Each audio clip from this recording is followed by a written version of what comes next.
So there's no short-term solution. This is what I'm trying to say. There's really no short-term. What is the Muslims going to do right now? Look at the Sure, Muslims. Look at the Muslims in Jordan right now. They're but protesting basically by the tens of thousands. They cannot do much. Who can save right now? Basically, there's 10,000 people injured in Gaza.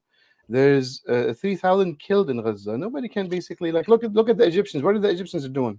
They blocked the border. practically speaking, It is practically it is speaking, the sure. duty. It is the duty of the Egyptians to intervene and save the Muslims in Gaza.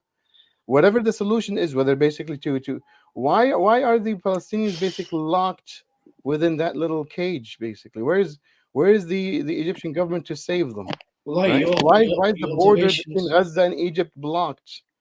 You see what I'm saying? your observations are I think absolutely correct. I say this because what you're saying, many would agree with, but some may be asking, how does that practically look like in terms Well, of the processes of how the international order works? yes. What does Egypt militarily intervening look like in a global context? No, I didn't say Because militarily. You said militarily.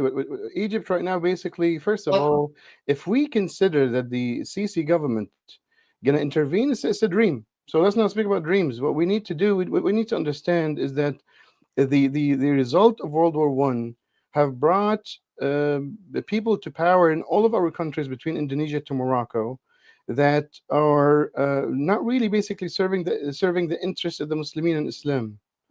And it is upon us basically as Muslim ummah, as 2 billion Muslims, to start speaking about the solution. The solution is that we need to live by our values. We need to live by our Islam from a legal perspective, and we have to unite amongst each other.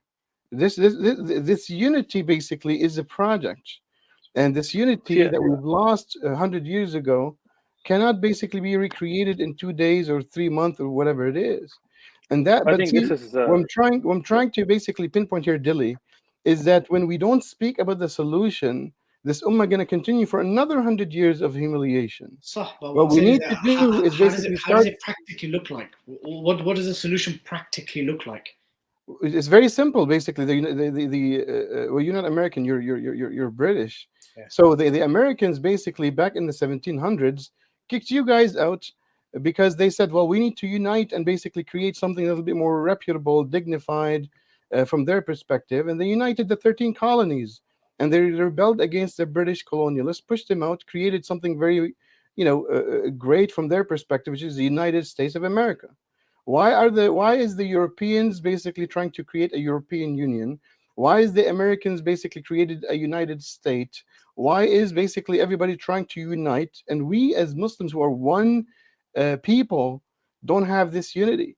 What I'm saying directly, and hopefully by my voice is loud enough, is that people from Morocco to Indonesia must be unified in one structure, and that is basically the unity that we need to start speaking about, so it becomes a public opinion and becomes a public demand of the ummah. Every Muslim in the world needs to say, look, we are one family and we need to live together under one umbrella with one leadership.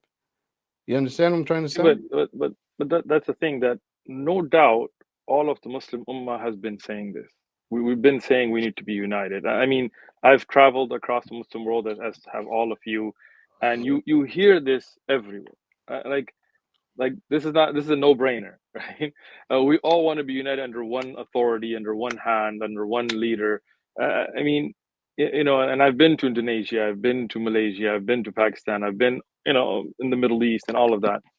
The problem gets to be, in my eyes, if you're talking about the bigger picture, right? Like, to me, and again, protesting hasn't done anything. Look at what protesting did for Tibet.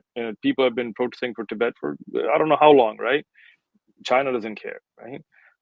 To me, just expecting the UN and the US and this to do it, it's not working, because it's money, and that's what counts there, right? When you talk about the Muslim Ummah and being united and being one, it sounds great.